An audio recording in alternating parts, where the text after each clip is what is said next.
তো আমরা খেতে বসে পড়েছি লাঞ্চ দুপুরে হোটেলে। তো দেখতে পাচ্ছি হোটেলটা খুব বড়, খুব সুন্দর হোটেলটা। তো দেখো আজকে হোটেলে আমরা কি কি খাচ্ছি, তো আপনাদের কাছে আমি শেয়ার করছি। সব দিয়েছে গরম গরম ভাত, ডাল, উচ্ছে ভাজা, আলু ভাজা, একটা সোয়াবিনের তরকারি দিয়েছে, পাঁপড় ভাজা দিয়েছে, আর মাটন দিয়েছে, আর দেখতে পাচ্ছ আর চাটনি দিয়েছে।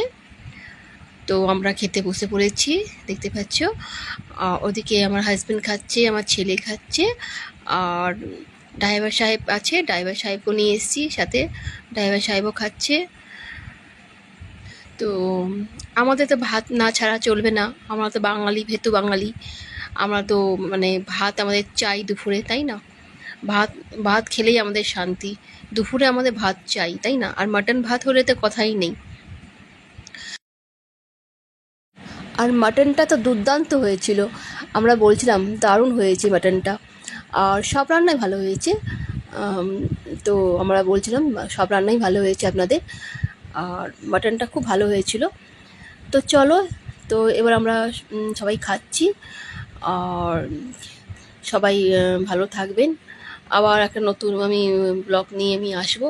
আর আপনারা লাইক করছেন না, কমেন্ট করছেন না, তো আমরা কী করে বুঝবো বলুন? আপনারা লাইক কমেন্ট করুন আপনারা।